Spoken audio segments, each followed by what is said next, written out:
Hello, virgins, Capri Suns, Pish Fish, and all other hilarious names for the Zodiac signs. Welcome to not only episode 5 of Grumpy X Sunshine, but the first episode of our mini-series, the Zodiac series. I'm Lady, aka Sunshine. And I'm Storm, aka Grumpy. This is a planned mini-series, where around the middle of each Zodiac season we'll be releasing an episode based on a serial killer that shares that Zodiac. Our twist? We'll also have a guest that shares the Zodiac as well. This season's Gemini. The killer is Jeffrey Dahmer. And who better for a guest than me? Okay, so we have a bit of a disclaimer on this one. What Jeffrey did was sick and messed up. We will not be naming any of the victims out of respect for the families. Jeffrey did horrible things to people. These people were brothers and sons, and some of them were just teenagers. There's a trigger warning for murder, assault, drugging, drugs, among other graphic things. We do not in any way want to glorify or romanticize the messed up things that he did or that anyone in this mini-series that we're doing did. We want to look over the facts and psychological portion of this case, like childhood and character attributes. And after this, we will definitely need to watch some Bluey and cartoons to help us get through the research and stuff of this case. Maybe some Studio Ghibli. Something. When we discuss Jeffrey's personality, his childhood, and his diagnoses, we are in no way making any excuses for what he did. He was a sick man who deserves whatever punishment he gets. Understanding why someone does something does not in any way mean that we excuse it.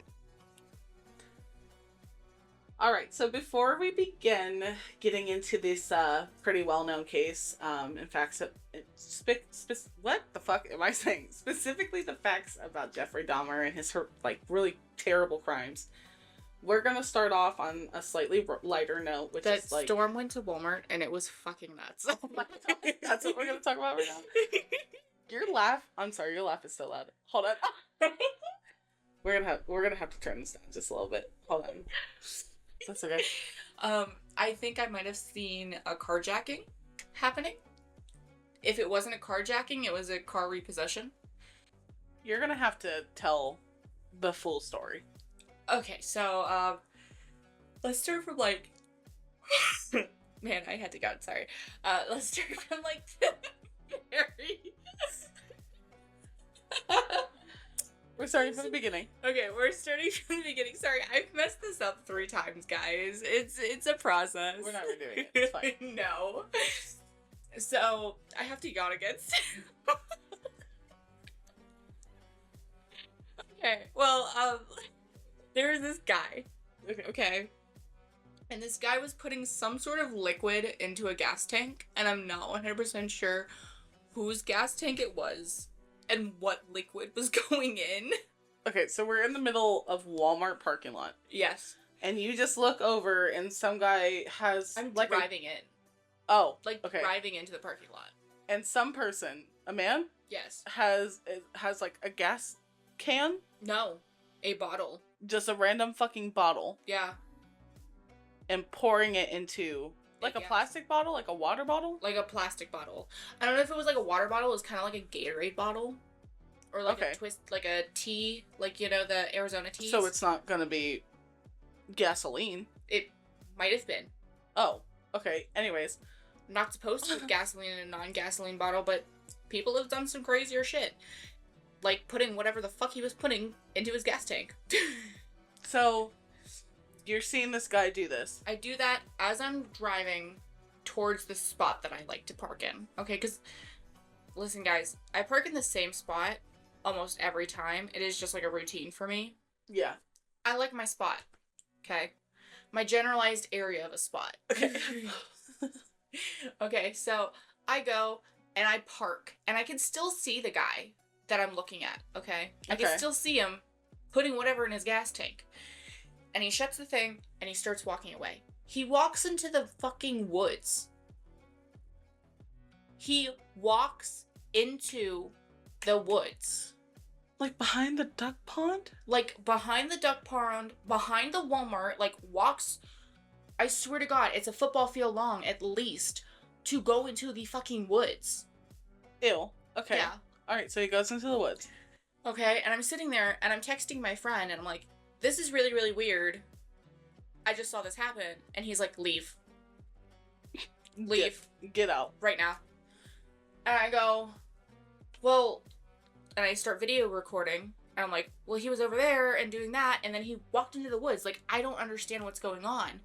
And as I say that and I look over towards the woods and I'm recording still, I go, oh my God, that's him.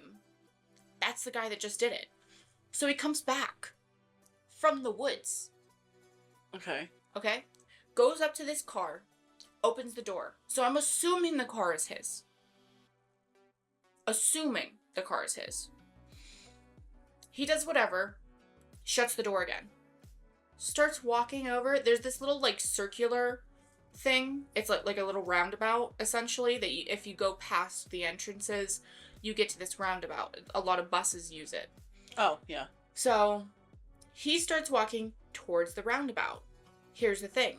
From the parking lot to the roundabout, right in between it is a strip of land. Okay. Okay, like grass. He gets to the edge of the grass and starts, like, chasing the geese that are there. But not, like, chasing them like a kid. No, like, chasing them, like, just walking behind them aimlessly. Yeah. Okay. It gets better.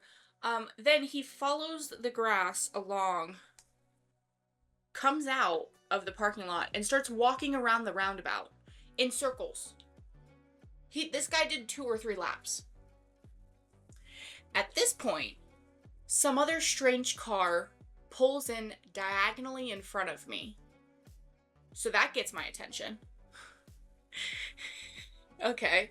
Okay. The guy in the passenger seat jumps out of the car, holds up a key with a red tag on it, opens the car door to the car that's sitting diagonally from me. Okay. And starts fucking around in there. Okay? Leaving the other, like, the passenger door that he just got out of open. So I don't know what the fuck was going on there. Okay. So these guys are messing with this car in front of me. This other weirdo is just walking aimlessly around the parking lot. He's going to do whatever. Okay?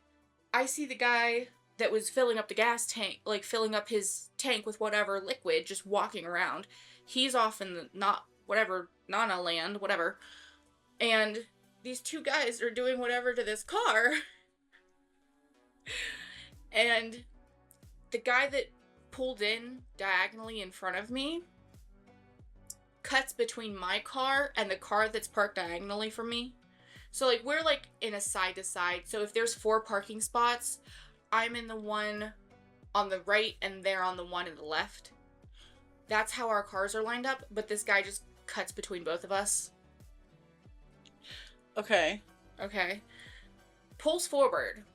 Gets out of the car. Mind you, I have locked my car doors beyond this point. Okay, like, I locked it when I saw the guy walking back from the forest. Okay. Okay.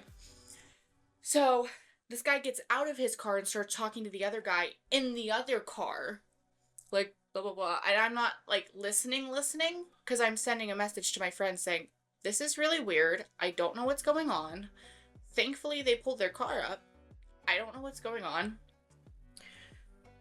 Well, the guy shuts the passenger door. They start the car. He shuts the passenger door. He gets back into his car, and he pulls his car about 10 spots down. The other guy pulls forward, but realizes he doesn't have powered steering because the steering wheel is locked.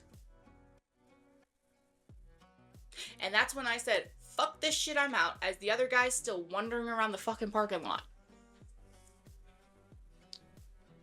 I pull out. There's an ambulance or fire truck coming down the road. I get a little further down the road. I almost get hit 3 times. I had a wild time today. Jesus Christ, dude. Yeah. Yeah. Okay. Yeah.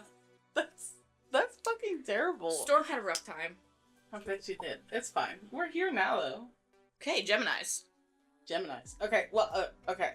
So because I couldn't focus enough to go, like, way in depth about Geminis, we're just gonna read from what Astrology Cafe has to say about the Geminis. So, Jeez. the sun Jeez. is... What? I'm just giving you shit. Oh my god. The sun is in Gemini from approximately May 21st to June 20th, depending on the year. So, with the sun in Gemini, the urge for self-expression is strong. They are just as often interested in collecting information as they are in sharing it. Curious to a fault, Geminis have a finger in every pie. It means I'm a nosy bitch. Solar... What? Nothing. Anyways, the... Lady's saying, you're not wrong, Storm. You're not wrong at all. It says solar Gemini, but Gemini suns is what I'm going to say. Anyways, Gemini suns are flexible and changeable people. Their ability to adapt quickly to new situations generally gains them plenty of friends and social contacts.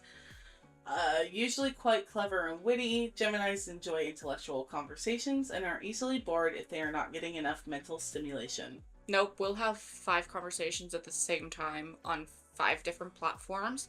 Sometimes I like to have conversations with 3 other sub-conversations on the same platform. That one can get confusing, and I like that one. Oh my god. We've had it! Yeah, and I hate it. You get lost. But... Keep up. You're just confirming that your ability to adapt to new situations. Anyways. I'm clever and witty, too. I do think you're clever. I'm amazing. And I do think you get really bored if you're not getting enough mental stimulation. Yeah. You gotta keep up with me. You gotta keep up with me. Often quite adept at fitting in with others, Geminis easily adopt the moods of those around them. They are friends to people from all walks of life, and they are not easily intimidated. Their ability to detach themselves can make Geminis very objective and observant, but a little difficult to get close to. Although they often have many friends, intimacy does not come as easy to Gemini suns. No. No, what? Like, no, that's correct. Like, oh, okay. No, it doesn't come easy. Everybody thinks they're my friend, but I only have a select few friends. Which sounds really mean. It sounds mean. It sounds two-faced. But, like, don't get me wrong, I enjoy the time I have with other people, which is why I'm an ambivert. I enjoy the time I have with other people, but only a few select people can see me at my closest. Like, at my closed off. You know what I mean? Right. You've seen me at my closed off. You've seen me switch personalities. It's very scary. It makes you nervous, you know what I mean? Lady has seen me go from, like, almost sobbing to, like, ready to fucking go. Yeah, just, like, listen. In nanoseconds. Listen, there was one of these episodes that we were recording, and Storm does their intro, and their intro's, you know, kind of... It's upbeat. It's upbeat. I wouldn't say it's, like... We try to keep it in, like, a stormy light, but it's still very upbeat. It's like a personality, you know what I mean? But, like, seconds before, they were literally just, like, crying about how bad their day was. Yeah.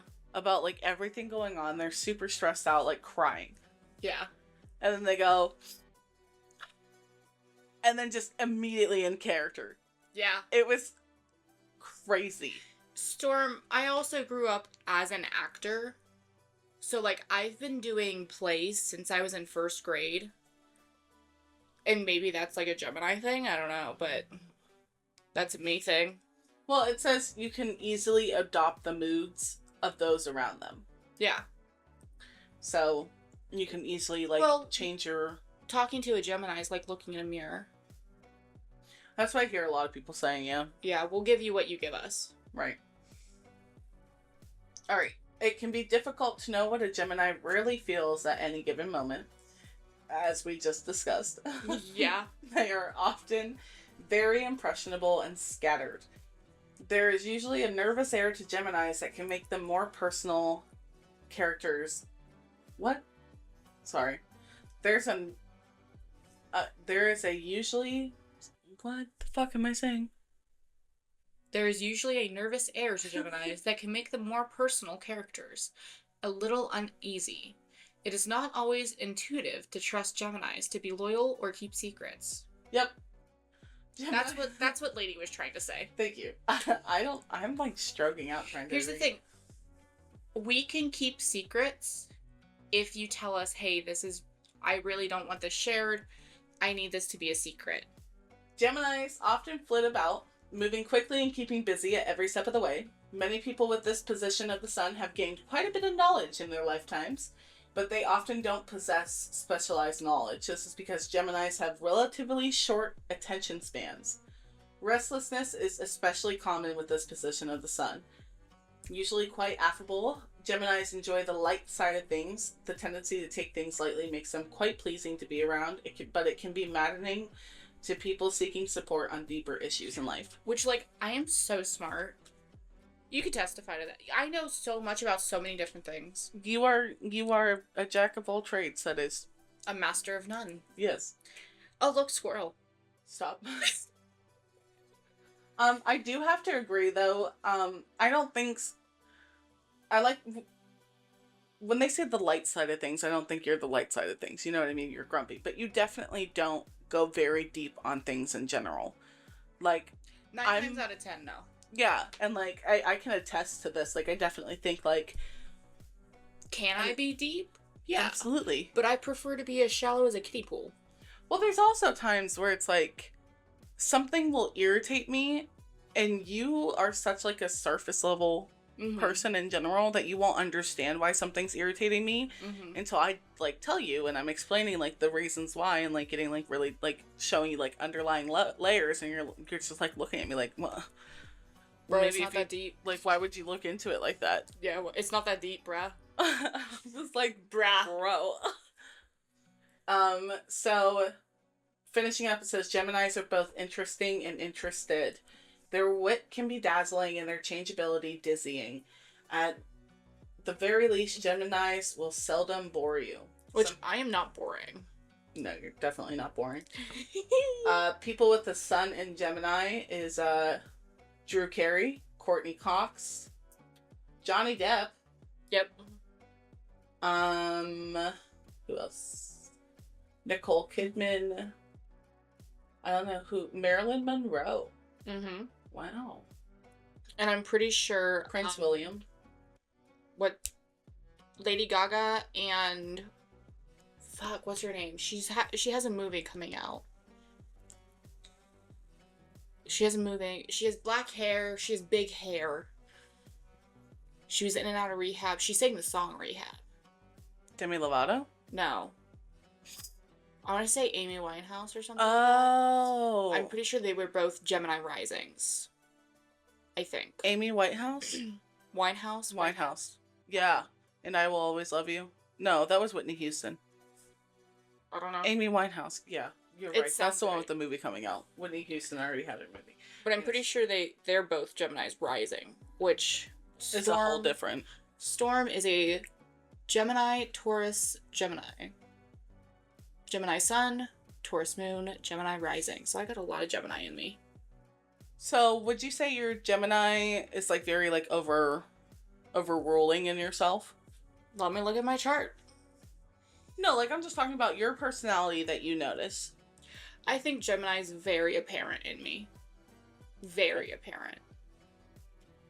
Let's see. Me personally. Let's see. Where's my brain? It doesn't have rising on here, but I have Gemini in 2 categories and in my 12th house. 3 categories. Your 12th house is the rising one. 3 categories. No, it says ascendant. Oh, ascendant. My ascendant's in my 1st house. My sun's in my 12th house. Determines your ego, identity, and role in life for your sun. Core of who you are, sign you are most likely to already know, My sun's in Gemini, meaning I am fundamentally dynamic, quick-witted, eclectic, and curious. Fascinated by everything, your childlike energy is often scattered in a million directions. On a social level, this may come off as gossipy or flaky. It's in your 12th house, meaning you feel the need to distinguish yourself from others through privacy, secrets, and introspection. Which I do introspect a lot. Okay. But that's just a me thing versus a Gemini. This is going to be my transition. Since Storm is the guest today, I'm actually going to do the more personable side of Jeffrey Dahmer, whereas Storm's going to explain, like, actual factual things about Jeffrey Dahmer. Yeah. Who he, We'll take you down a timeline. Right. All right, so Jeffrey Dahmer himself... I understand that, like, a male Gemini is going to be different than a female Gemini. We're still crazy. All Geminis are crazy. But, personalities kind of present different, whether, it's male or female. Yeah. So... especially if it's May versus June. I'm a June Gemini. Yeah, it also depends on where you are in your chart, because, like, if you're what's considered a cusper, which means you are, like, at the very end or the very beginning of your zodiac... you also will inhabit the traits of the zodiac that's closest to you. So, like, if you are a August Virgo, that's, like, right at the cusp of Leo and Virgo, you're gonna have a lot of Leo traits, too. Well, guess who's a cusper? You? Jeffrey Dahmer. Jeffrey Dahmer. Jeffrey Dahmer was born May 21st in 1960 in Milwaukee, Wisconsin, so he is a cusper. And the one right before Gemini is Taurus. Yeah. So another difference between Jeffrey Dahmer and obviously Storm is Jeffrey Dahmer's confirmed diagnosis for his, like, personality like psychiatric. That's what I'm talking about. Psychiatric diagnosis. Obviously someone who has anything between, like, OCD, BPD, border bipolar, you're gonna have a different personality in general. Your brain's not wired. Yeah. You know what I mean?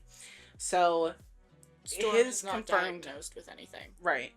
His confirmed diagnoses include borderline personality disorder, a schizotypal personality disorder, and a psychotic disorder.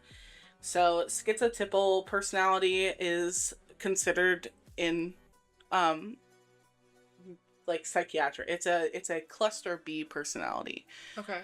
Cluster B personalities are usually your personalities that really crave attention. Okay. That's where your narcissism lies, and it's in cluster B. And schizotypal specifically, it's a thought disorder, and these people who have this type of personality disorder tend to be very paranoid in general. And then along with this BPD, which is borderline personality disorder, a lot of people think, I've noticed that borderline personality is like bipolar, but they are still very different. Obviously I'm not a doctor or anything. I'm not very well studied in this, so I'm not gonna try to go into detail, but just remember that borderline personality disorder is not bipolar disorder. They are very different, and it doesn't mean that there's like multiple people inside of Jeffrey either. It's not a... No, that's DID. Yeah, it's not a dissociative disorder. It's not like anything like that. Yeah. And then psychotic disorder, just exactly how it sounds. Psychosis. So Jeffrey Dahmer, some similarities between Jeffrey and Storm here is that they're both older children. I'm firstborn. And I'm first blood. And a lot of like who Jeffrey is, he was described as like quiet, timid. His teachers said that he was polite and highly intelligent. I do think that's very similar to Storm. Oh, my teacher said that if they could have a classroom full of me, they would have chosen it almost every time. Right.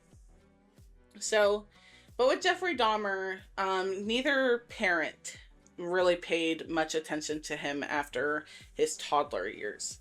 Which we talked about some of my childhood in Intro to Us, episode 1. So if you want to hear that, go listen to that. But his mother was a hypochondriac, and she was extremely depressed and later diagnosed with postpartum psychosis, which is different than postpartum depression. Yeah. Postpartum depression is a very specific type of depression, but postpartum psychosis is usually where we get into like dangerous territory. Yeah. It's exactly what it sounds like. It is psychosis induced from childbirth because your hormones. Yeah. So his dad was also not a great person at all. He was not really involved working, you know, and him and his dad and his mom were constantly fighting with each other. So it was not a very happy household at all. Jeffrey was described before, like from 4 years old and under, as very happy and energetic. And then he had a double hernia surgery, and after that, in elementary school, he was very quiet and timid. His freshman year, he was described as an outcast. His teachers, though, said that he was very polite and highly intelligent. He didn't really communicate with people, though. He was uncommunicative. He was drinking scotch in morning classes, and he actually told another student that was asking him, like, why the fuck are you drinking at, like, 7 a.m.? He said it's his medicine. I knew some students like that, but I would have never done that personally. No, you were a very good girl. You know what I mean? Like a goodie. Well, there's certain things I will not do. That is one of them. Right. Plain and simple. You are very, like, nothing illegal. Like, you always want to go urban exploring and stuff, and I would try to take you to the old abandoned hospital, but because it was considered trespassing, you were like, absolutely not. We're not doing this. No, I won't trespass. No. Okay. I mean, I don't encourage trespassing at all, but if it's just an old abandoned hospital that's sitting... No. You know? Nope. I'm not gonna get in trouble from the police. But anyways, moving on. Once he hit puberty, he realized he was gay. And now Storm has talked about how you've kind of always known something was different. Queer wise. It's not that I've always known, I've always known I'm different. But I never really looked into it. You know, like, I remember being in 2nd grade and wanting to cuddle with the girls because, like, I'm scared of the dark. But it wasn't anything sexual. It was me being in 2nd grade wanting to cuddle because I'm scared of the dark. Yeah. And I don't want to be in this strange house that I don't know. Well, I was more referring to your gender identity. Yeah. Dad, I was 5 years old and I said, Mom, I don't feel like a girl. And that's how it came about. But I did not realize that I was interested in girls till I was 13 and somebody said, hey, are you interested in me? And I said, you're pretty. And they said, okay, we're gonna date. And I said, okay. So, yeah. Well, okay, so after puberty, we move into later in high school. He was known as a class clown. He usually staged pranks. They called it doing a Dahmer, which now has a much different meaning. Yeah. But before, it was just being like a class clown, a prankster. Some of those pranks, though, were kind of terrible. It included, like, bleeding, like a sheep, like belting. It wasn't belting, no, but... Buying, yeah. And, because when you said that originally, I thought you meant bleeding. Like blood. No, like bleat. B-L-E-A-T. Bleating. Dying. Anyways. But he would make the sound like a sheep makes. On top of that, he would mock epileptic seizures and cerebral palsy. Which that's just gross. Yeah, that's very gross. And as an adult, he was said to be quiet and awkward when sober. I'm quiet and awkward when sober. Anyways. Sorry, I just wasn't expecting you to say that. I'm quiet and awkward in social situations because I don't know how to handle myself. But this is where he really reminds me of you. So his father always described him as timid and shy, not someone that had many friends or whatever. But that was absolutely the opposite of him. I mean, they had a saying of doing a Dahmer and like a little fan club of like Jeffrey being a class clown. Yeah. He was well known and pretty well liked in high school. Like, he wasn't close with anyone, but he was well known. Mm-hmm. He wasn't popular by any means, obviously, but I was known in circles. yeah. I don't think anybody remembers me. But in high school, like, I know your mom now would never describe you as this, but like, I feel like in high school, when she would only see like you only hanging out with us, you weren't very like talkative. I feel like she would have described you as kind of a more, not shy and timid, but a quiet person. Reserved. Yeah, which is what a lot of people describe Jeffrey as. Yeah. Whereas when he was, like, that's obviously him at home. And he didn't have the best home life at the time. Oh, my mom would describe me as nuts at home. Nuts. But yeah, at school he was really popular. And of course he's quiet and distant because his mom was depressed. His mom and dad are constantly fighting. He didn't want to bring his friends home, so obviously they're going to think he's shy. He's not making friends. But I do. Times. Yeah. Yeah. I do have a couple of quotes from they never claimed to be a friend of his from high school, but like an acquaintance, someone that knew him in high school.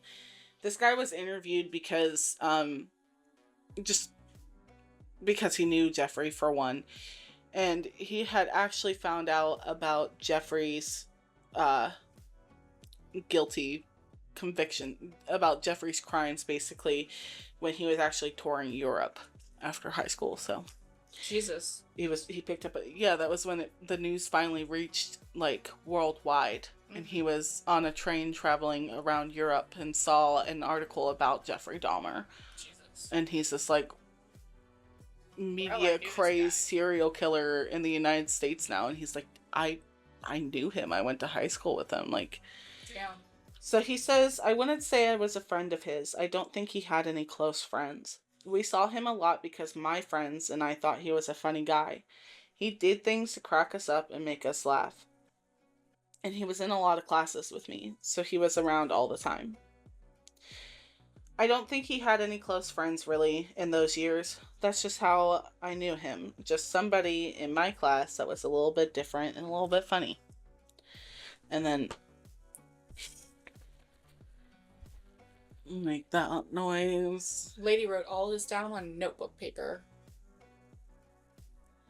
Another quote is him telling a story of some of the Jeffrey antics. Mm-hmm.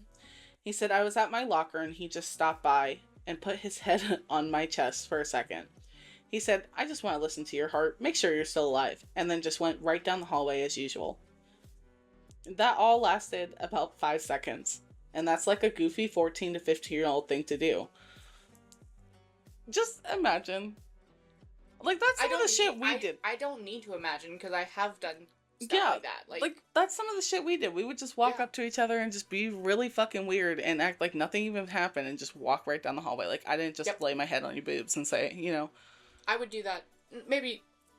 I still do that. People's boobs, but like, I to a guy, I would do that. And just not even flinch, walk away like nothing happened. I still do that. I do that to Quantum all the time. I'll do like random shit. Walk up, walk away. Yeah. Like nothing even happened. Nope. He goes on to say, we try to make something out of that now and make it darker than it was, but at the time, from the outside, not from Jeff Dahmer's mind, I mean, I don't know what his mind was thinking, but from the outside, we didn't think anything of it. No, we didn't think anything of anything bad of him doing stuff like that. He was just a little bit different and a little bit funny, and didn't really seem to have the regular interests a lot of the other kids did. I don't have normal interests that a lot of the other regular kids did. No. I actually normally say, like, oh, like, I'm too old for my age. Which, that might be just me having older parents, but... Well, and then if you think about it, there's all these... the preppy or whatever, and these popular trends and stuff that neither of us in high school really followed. Mm-hmm. You especially. You were never into whatever fashion was going on. You were into making your own style, and I was into fashion when I turned 18. I love fashion, yeah, but I love it for what it is. It's a self-expression. right. You know what I mean? And there were a lot of things that like teenagers did that I just did not get. Just Yeah. like just being teenagers, like being normal teenagers, did not get it whatsoever. Right. I was too old for them, even at the same age as them, Right. which is why I go after older guys. Okay, so now Storm's gonna kind of tell us about the actual story of Jeffrey Dahmer, where the facts are, not just character testimonies or anything. And everybody listening, this is where it gets really hard. Really dark. I personally had to stop a couple times and was getting physically ill from reading some of this. Before we get into this though, I do want to mention just like a fun little creepy tidbit that kind of makes me similar to Jeffrey, which I don't want to say knowing what I'm about to read. I have pictures of animal bones on my phone from when I was 16 and used to ask the teacher to go out and play with the animal bones and decaying corpse of the animal. Well, I mean, Might have to cut part of this out. no, but same. Yeah. Not same. I didn't necessarily want to touch roadkill, if I'm being honest, but I was very interested in like decomp. I mean, I wanted to put gloves on, but we also both watched Bones. Yeah, The TV that show too. Bones. So like We have always been very interested in anatomy and maybe a little bit gore. me not so much gore, but I like the human body. I like Stuff that had like dissection, anything Yeah. dissection is considered gore. I like the human body, and I also like the way other bodies function, like animal It's bodies interesting. and whatever. Like, it's so cool to Anatomy. me. Yeah, It's how interesting. different, how on such like a minuscule level, a cellular level, things are constantly functioning. Like this stuff is so cool to me. Yeah. Bones are really cool to me. I used to collect bones Yeah. all the time. My older sister, my oldest sister, Mhm. she'll catch like rats and stuff because she used to live in this like old barn house. Like she'll catch Yeah. these like dead rats or find these dead rats and she'll bury them in the backyard so that she can collect the bones later. Yeah. It's not sadistic No. to like this stuff, but when it starts becoming sadistic, obviously that's a problem. Yeah, no, never. When I you used start to never killing cry. things for the purpose of dissecting them, that's pretty fucked up. No, But no, I would never. Like, even as a teenager and how emotionless I was, because I used to not cry. Like, all through high school, I used to not cry. And then once senior year hit, the waterworks happened. Bro, I cried so much, and I feel like I'm still making up for it. It's rough. I don't know. I just think that's like the biggest difference between serial killers and people who just have more of a darker taste in things is that Yeah. even though we have a darker taste in things, we still have morality. And we're still humane about it. Yeah. Like you can be an empathetic and caring person and still like to dissect things. Like just Yeah. because you like to dissect things does not mean you can't have empathy or be a normal fucking person. You're Stein from Soul Eater. Yeah. But obviously Jeffrey Dahmer here, Yeah. he lacked that part of things. And I don't think a lot of his murders though were even like they were sadistic obviously, but I don't think they were necessarily like originally sadistic in nature. You know what I mean? Obviously he derails, but when he first starts out, they're not. The first murder he ever did, which we'll get into a little bit more detail in a second, he blacks out from drinking. He doesn't even know that it happened until the next morning. Yeah. So. Okay. But now that we've stalled for as long as possible, Jeffrey Dahmer Born May 21st in 1960 in Milwaukee, Wisconsin.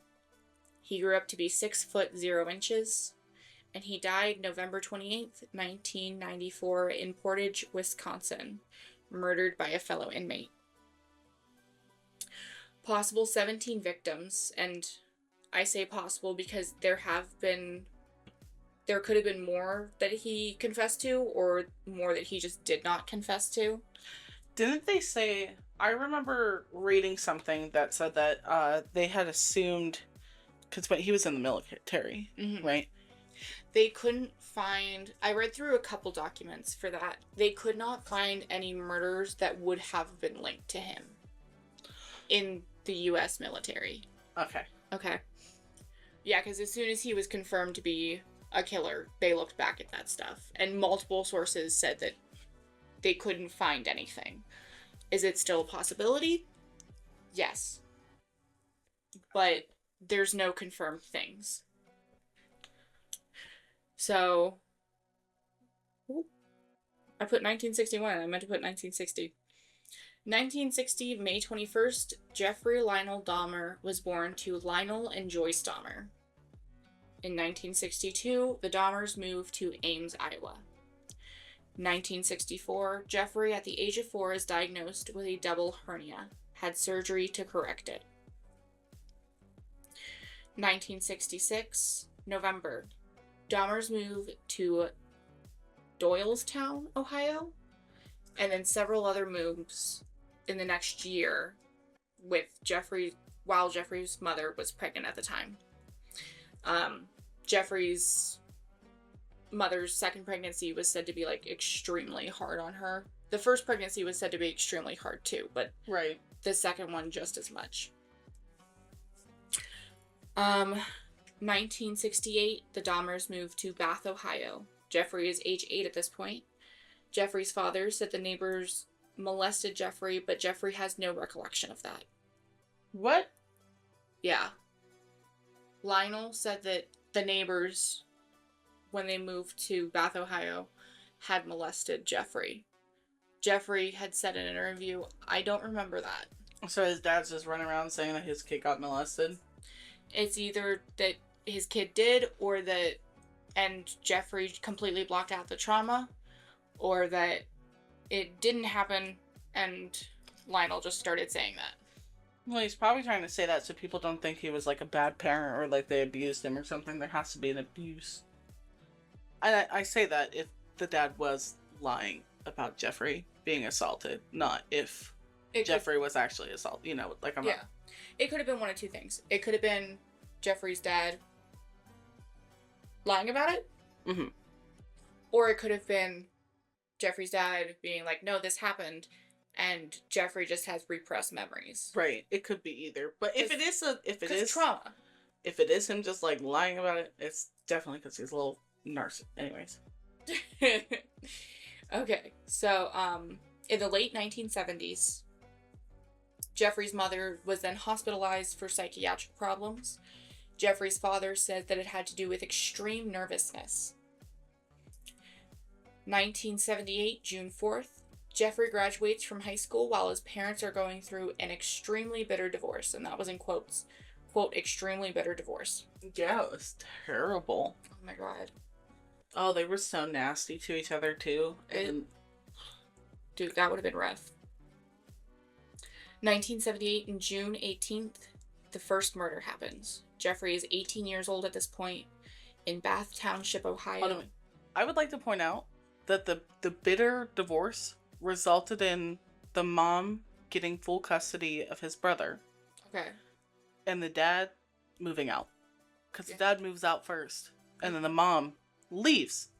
Yep. With his brother. Not Jeffrey. Because Jeffrey was 18. Yeah. And couldn't get quote custody of anyone. No one could get custody over him. Yeah. So they just left him in the family home and they both moved. Wow. Left him alone. Completely abandoned him. That would hurt. Well, that abandonment comes into heavy play. Yeah. With everything else that happens. Yeah. So in Bath Township, Ohio, he picked up a hitchhiker in Summit County, Ohio. In 1978 fall, he goes to Ohio State University but drops out after a quarter term. 1978 December 24th, Jeffrey's fathers remarried. 1978 December 19th, approximately 19 years old, Jeffrey joins the Army, serves 4 years. In those 4 years, he does a tour of duty in Germany from June 1979 to March 24th, 1981. Can we talk about the first murder, the hitchhiking? Okay. Do you go into detail about them? I didn't really go into detail about it. I go into detail a little bit later. Okay. He picks this guy up. They went back to the house for a few beers, and when the hitchhiker went to leave, Dahmer clubbed him. Yep. I'm not going into any more detail, but Dahmer literally said that he killed the hitchhiker because he didn't want him to leave. But he also woke up the next morning with no recollection of it. Yeah. And then a survivor of Dahmer, he had said that when he was at Dahmer's apartment for a while, this was voluntarily, he mentioned that he had wanted to leave. Mm-hmm. Jeffrey completely changed his attitude, became panicked, and then attacked him. Jesus. He was so afraid of people leaving that he was killing them to keep them. I wonder if it felt like solitary confinement with his parents leaving. Like he felt like solitary confinement, like locked up alone constantly. After graduation. I wouldn't doubt it. Yeah. Okay, we can... Sorry. Move on from that. Mm-hmm. Okay, so Jeffrey joins the Army at 19 in December of 78. Toured duty in Germany from 1979 to March 24th, 1981. In March 1981, he was sent to Fort Jackson in South Carolina because of his drinking problem, which he's had since 14. He's had this drinking problem since 14. Yeah, he's been drinking heavy since 14. And he is then later, on the 26th of March, 1981, which is only a couple days later, he is honorably discharged from the military. He resides in Miami, Florida for 1 year following the service, and it's said that he slept on a beach there. Okay. That is a very Storm thing that would happen. Yeah, Storm would go sleep on a beach. Like, literally just sleep on a blanket in the sand on the beach. Crabs. Huh. Gross. Have you seen... No, actual sand crabs. I've never actually been to the ocean. They're, terrible, especially at night. Some of them will chase you. From my memory, I've never been to the ocean. I don't know anything about it. Crabs are literally just spiders with armor. Gross. Mm-hmm. Gross. Anyways. So they're harder to kill. You can't just smush them. No.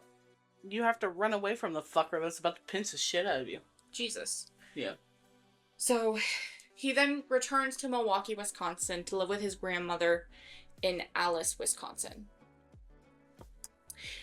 On August 8th, 1982, Jeffrey's about 22 years old at this point. He is arrested in Milwaukee, Wisconsin by State Fair Police Department for disorderly conduct. Okay. On September 8th, 1986, so this is 4 years after his last arrest, at the age of 26, he is arrested by Milwaukee, Wisconsin Police Department for lewd and lascivious behavior. He exposed himself while urinating in front of a group of children. And another story goes that he was pleasuring himself in front of a group of children. Ew. Absolutely disgusting. Did you... Yeah, you did. So, around this time, he was a frequent visitor at men's clubs and bathhouses. And it was said that on 4 separate occasions that he took people to private booths, drugged them. Unfortunately, no charges were filed, but one survivor spent a week or so in the hospital. That's terrible. Mm-hmm. In 1987, September 15th, Jeffrey is about 27 years old at this point. The second murder happens. Okay. Jeffrey wakes up next to a body in a hotel room with no memory of doing anything, buys a suitcase, takes the body to his grandmother's house, and disposes of it. So, what happened between this first murder and the second murder? There was a family friend that ended up talking to Jeffrey's mother at one point in time. And his mother told his family friend, in confidence, that she found out during or after the trial, whenever she found out, that the pause between the first murder and the later ones, that he would look for car crash victims to go to their wakes and their funerals. And then after they were buried, he would go dig up the bodies and have sex with the bodies. What? Yes.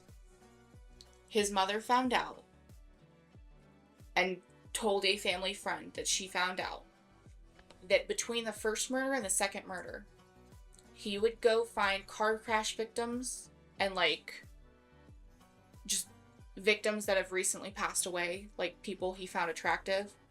He would go to their wakes and he would go to their funerals. That's fucking crazy. It's kind of gross. Not even just kind of, it's gross. Ugh.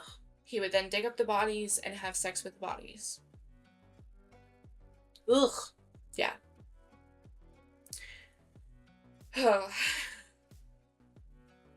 So then comes 1988. In January, Jeffrey offers money to a 14-year-old to pose nude for photos. They have sex, and Jeffrey offers drugs and kills him.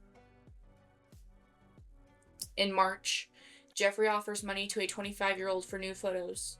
They have sex. Jeffrey then drugs and kills him. September 25th, Jeffrey offers $50 to a 13-year-old. Jeffrey drugs and molests him, and the boy escapes.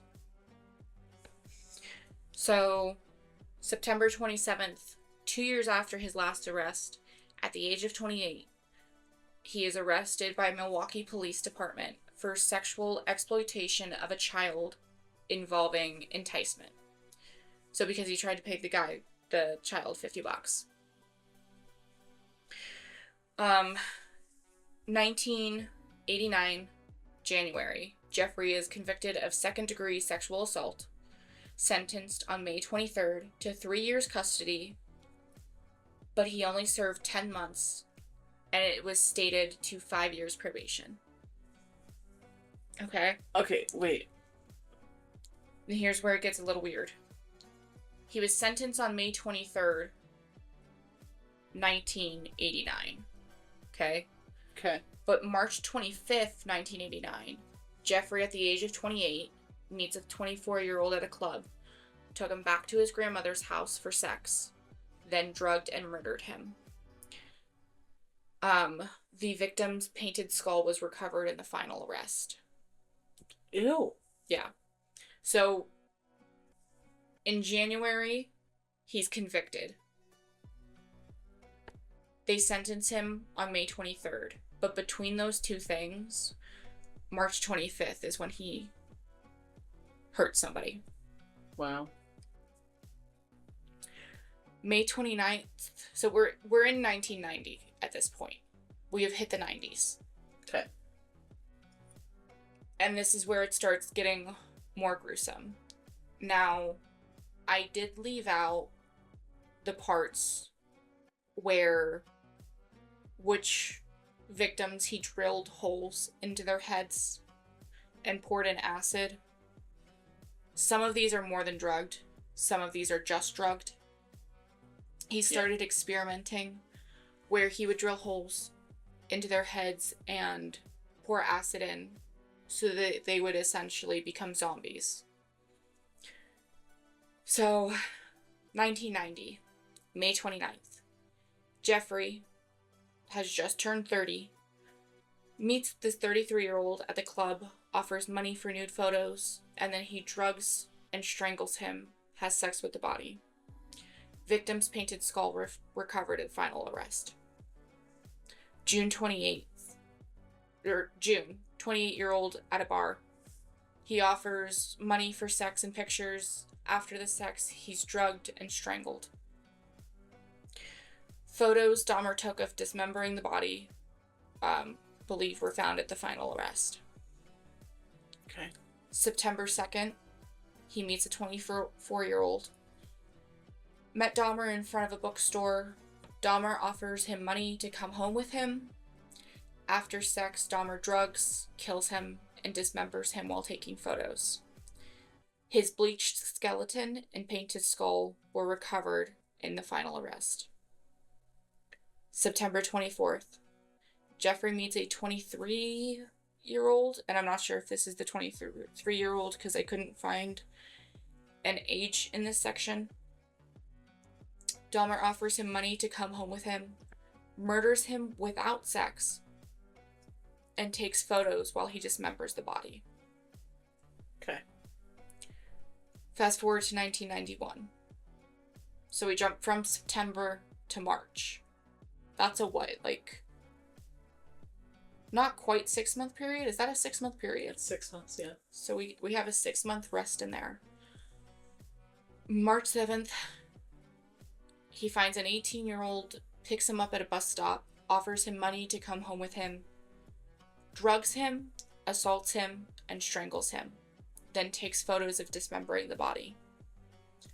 The unpainted skull recovered in final arrest, and it's noted that this was the third sequence of experimenting he did with, as in like the drugging and murdering assault. So he would switch it up, so between drugging, assault, murdering them, drugging them, murdering them, and then assaulting their body.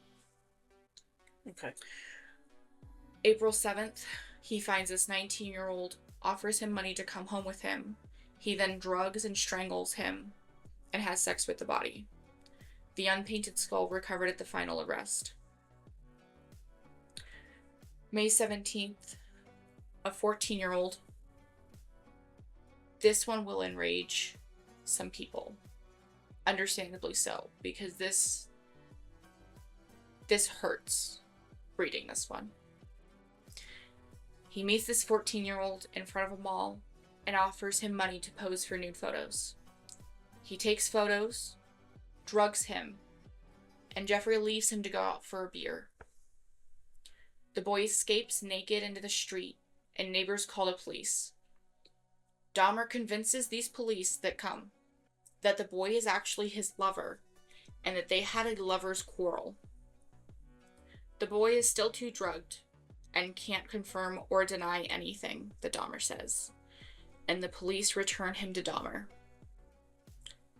Recordings of dispatch, the officers are heard laughing and joking about the little lover's quarrel after it happened. After that, police stop happened. You can't tell that this is a child that's drugged? You can't tell? Or you just don't give a fuck? I don't know. As soon as the police leave, Dahmer strangles him, has sex with the body, and takes photos dismembering him. The skull is recovered at the final arrest. After the final arrest, the details became known about the officers in the incident, and the officers were disciplined, and the department was sued. Good. Well, I hate that they were just disciplined. You should have been fired.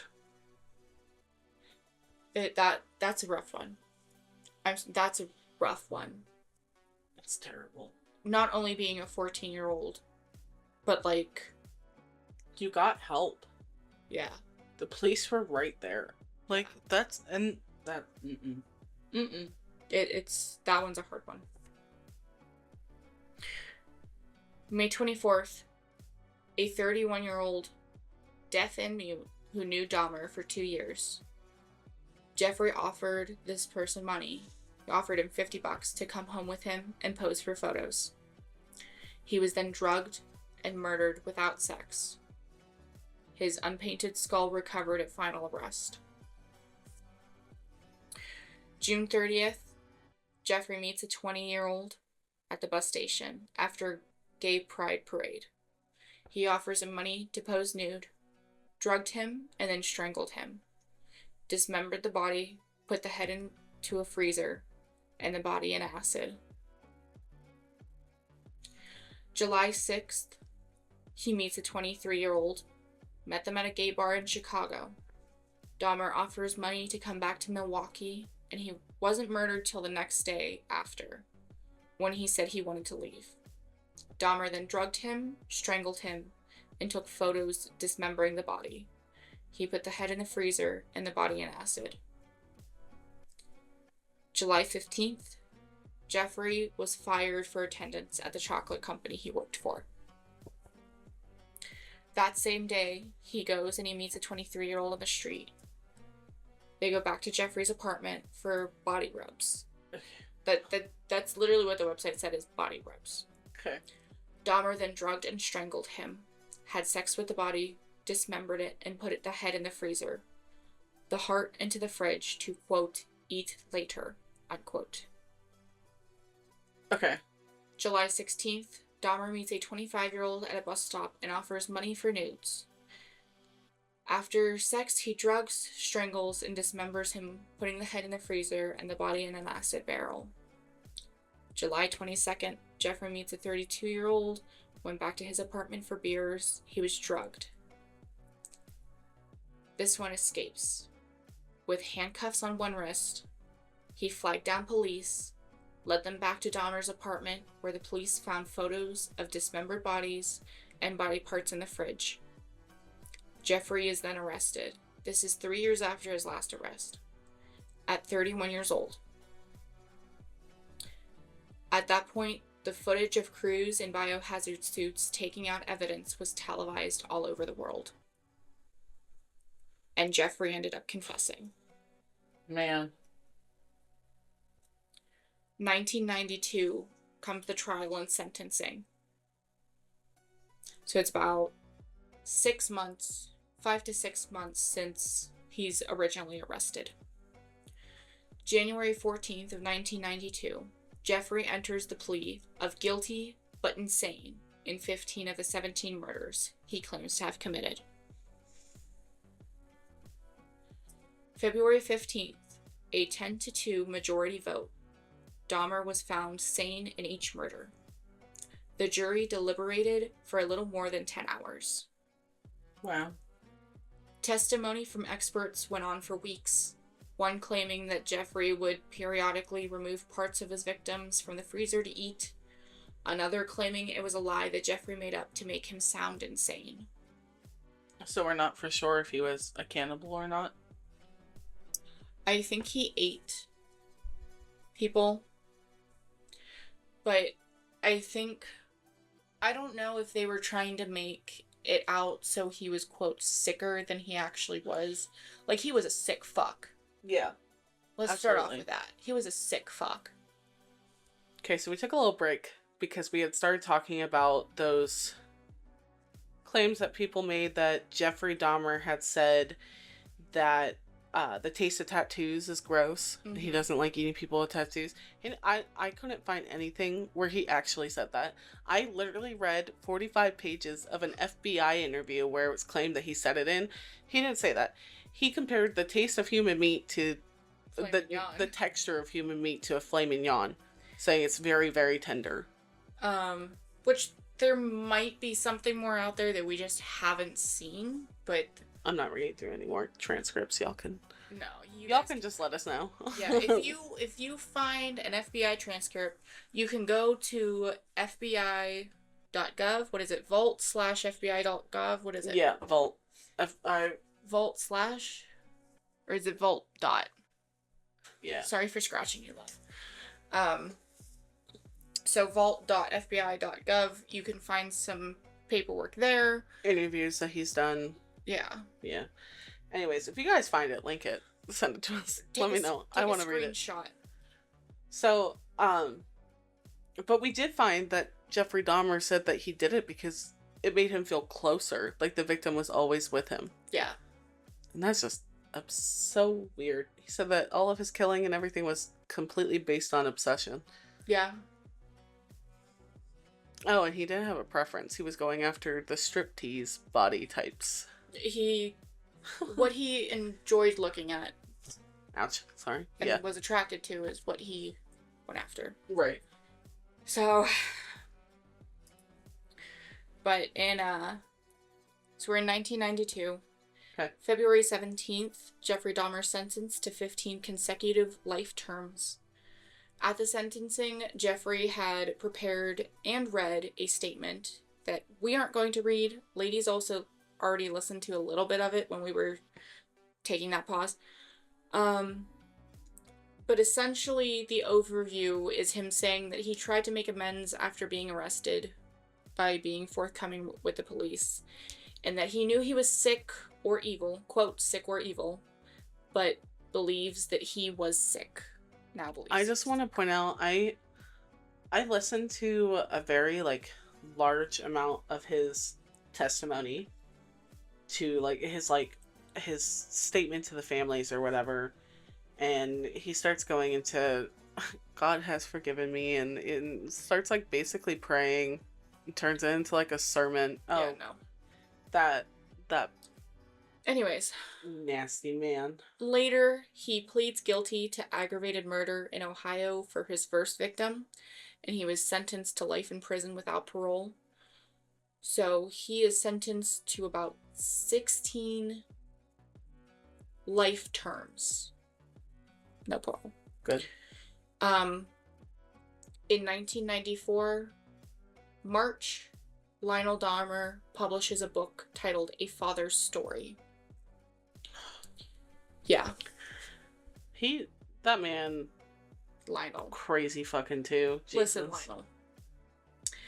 Then in November 28th, 3 years after his final arrest, Jeffrey Dahmer is murdered in prison at the age of 34. Jeffrey and 2 other inmates were assigned to clean the staff bathrooms. Guards left them for about 20 minutes, and when they came back, they discovered Jeffrey unconscious, head and face bloody.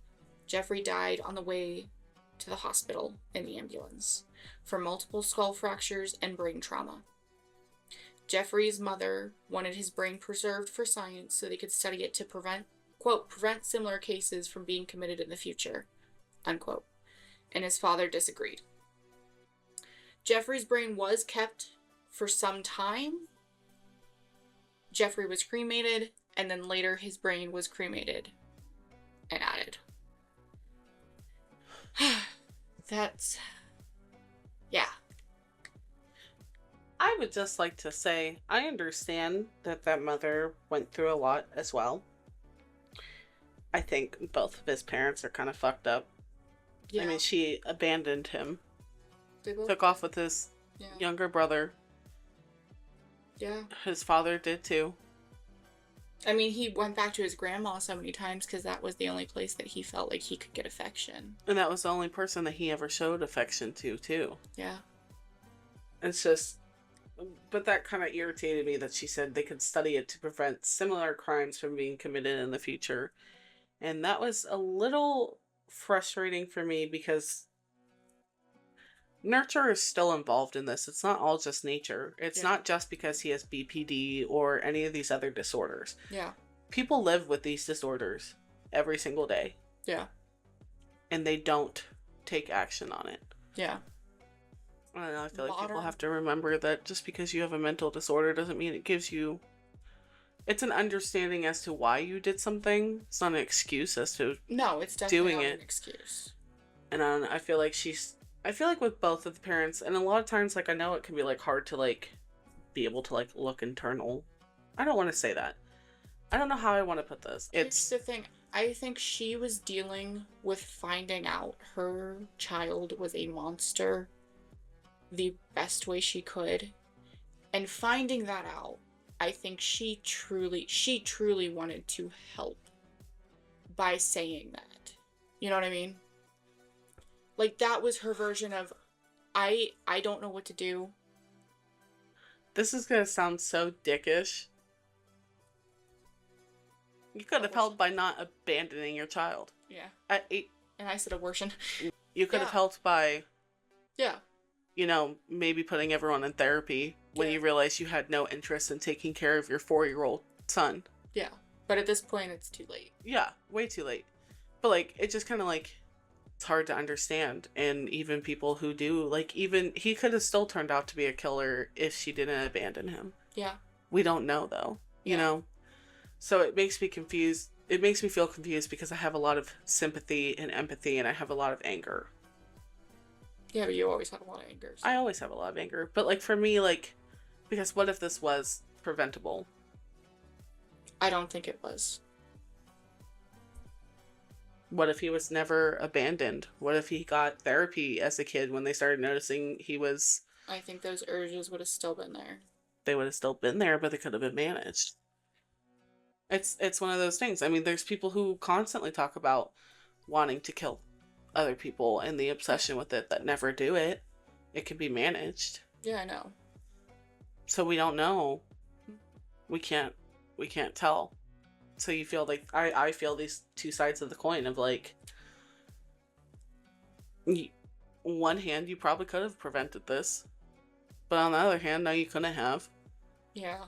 And it's like this with like every killer that you look into, like, yeah, because so many of them you see like such a horrific, neglectful, abused childhood. Yeah. And it's like, man, that sucks. Yeah. But like, it's no excuse for what the fuck you did. No. None of it's an excuse. That's the other thing. None of it's like excuse.